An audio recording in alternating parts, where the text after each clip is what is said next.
sekarang ni yang sudah ditukar menjadi library.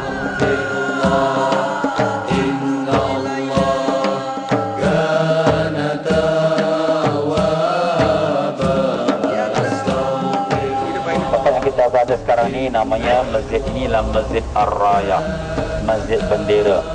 Sejarah mencatatkan Rasulullah sallallahu alaihi wasallam sewaktu membawa bala tentera Islam sebanyak 10,000 tahun 8 Hijrah membuka kota Mekah, mengambil kota Mekah daripada tangan orang kafir Quraisy.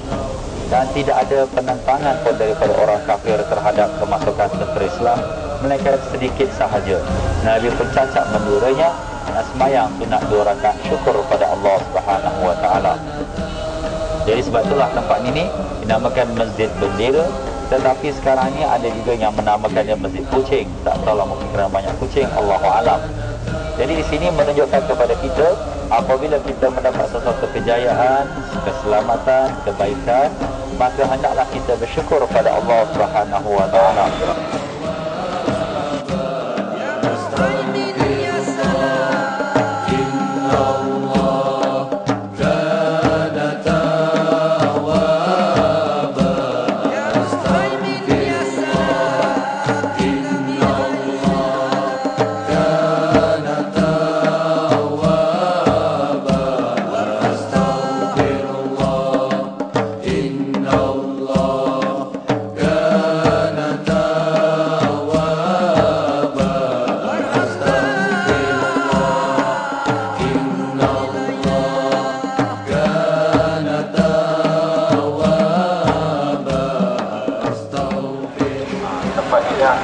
Nabi sallallahu alaihi wasallam mengajar kaum muslim memeluk agama Islam.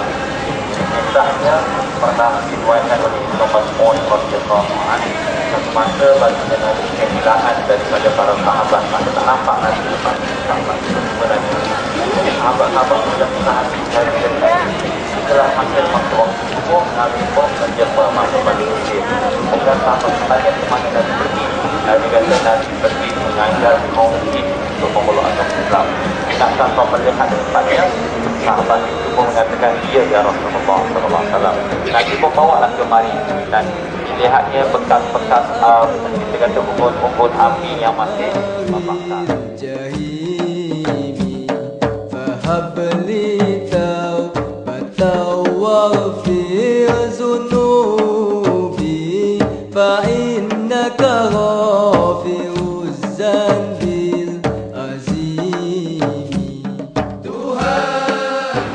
Dia perkuburan Mekah yang dinamakan Ma'la.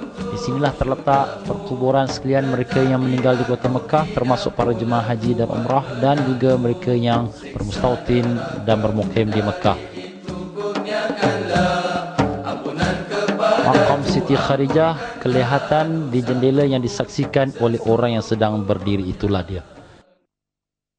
Untuk menghadiri satu majlis ilmu, iaitu forum apakah tanda-tanda haji yang mabrur, atau persoalannya mabrurkah haji kita. Hablum minallahi wa hablum minan nas, iaitu tali kita dengan Allah dan tali juga apabila tuan-tuan hadir di Madinah nanti. Nah, kita tengok kebanyakan jemaah haji begitu tinggi keyakinan dia nak buat ibadah. Nah, nak pergi buat sembahyang subuh pukul 3 pagi dah baris di depan pintu Masjid Nabawi. Nah, tetapi apabila balik ke tanah air, sikap ni dah. Ya Rasulullah salamun alaihi. Di antara aktiviti jemaah sewaktu berada di Tanah Suci Mekah ialah menziarahi beberapa tempat bersejarah. Di antaranya ialah tempat bersejarahnya Hudaibiyah, dan demikian juga tempat peternakan unta, dan juga muzium Haramain Syarifain. Kelihatan para jemaah sedang menantikan bas untuk menaikinya untuk berangkat ke tempat-tempat yang tersebut.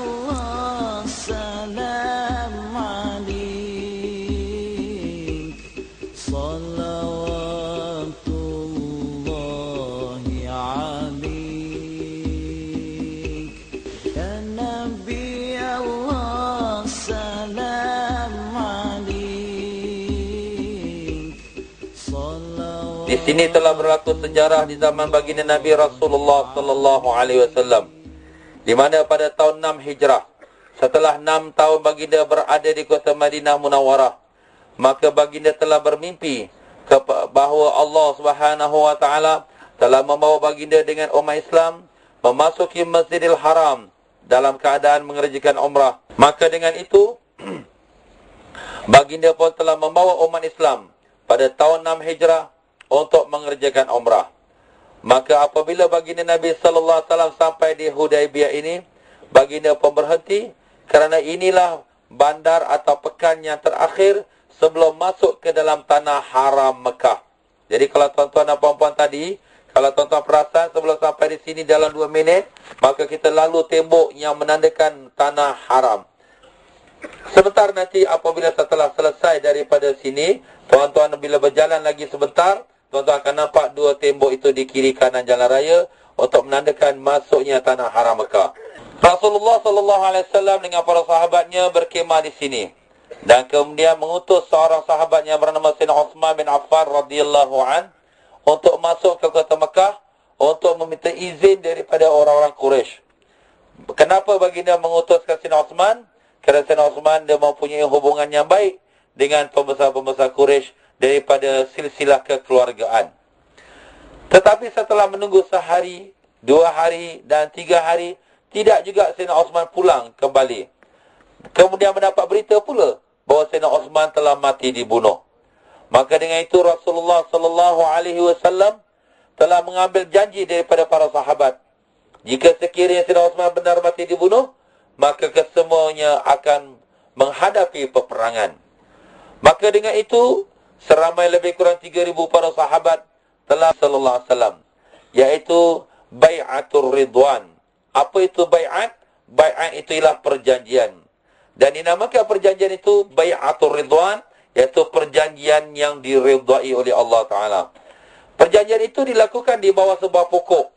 Dan kemudian setiap sahabat datang dan berjabat tangan dengan Nabi sallallahu alaihi wasallam, berjanji bahawa dia akan berjuang bersama Nabi sallallahu alaihi wasallam. Begitulah satu orang berjabat tangan sehinggalah dah habis selesainya, maka tinggallah satu orang lagi yang belum berjabat tangan. Siapa dia? Iaitu Sayyidina Uthman bin Affan radhiyallahu an. Maka Nabi sallallahu alaihi wasallam mengambil tangan kirinya, dan inilah tangan Sayyidina Uthman dan inilah tanganku. Maka Nabi letakkan kedua-duanya, maknanya Nabi menganggap Sayyidina Uthman sebahagian daripada diri Nabi sallallahu alaihi wasallam. Jadi tuan-tuan dan puan-puan rahimakumullah, maka dengan itu para sahabat sudah pun bersiap sedia untuk menghadapi peperangan jika sebenarnya Sayyidina Uthman mati dibunuh. Maka dengan itu turunlah firman Allah Subhanahu wa taala yang menghikayatkan, menceritakan tentang bai'at itu.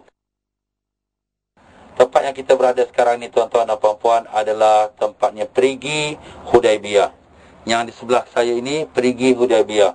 Perigi inilah tempat di mana baginda Nabi sallallahu alaihi wasallam dan sahabat-sahabatnya mendapat minuman sepanjang masa mereka berkhemah di kawasan ini. Jadi tempat ini adalah tempat yang bersejarah. Tapak-tapak kaki tuan-tuan sekarang sedang memijak bekas tapak-tapak kaki Nabi kita dan sekian para sahabat-sahabat. Jadi alangkah mulia dan berkait tempat ini. Jadi Rasulullah sallallahu alaihi wasallam sepanjang masa 3 hari 3 malam berada di sini, dan di sinilah tempatnya baginda mengambil perjanjian Hudaibiyah bersama para sahabat-sahabatnya lain. Dan tuan-tuan dan puan-puan, di belakang sana kawasan pokok-pokok yang kita nampak itu adalah tempatnya perkuburan orang-orang yang digelarkan Maqbar Syarif, perkuburan orang-orang mulia. Iaitu di zaman pemerintahan Osmaniyah, pemerintahan Turkiya, bahawa mereka mengkuburkan semua raja-raja mereka dan juga orang ternama mereka di tempat yang tersebut. Kenapakah mereka letakkan perkuburan di sini? Kerana nak mengambil keberkahannya tempat bumi yang telah didatangkan oleh Rasulullah sallallahu alaihi wasallam, yang diturunkan rahmat oleh Allah Subhanahu wa taala, di mana di sinilah yang baginda mengambil bai'at daripada semua para sahabat-sahabat.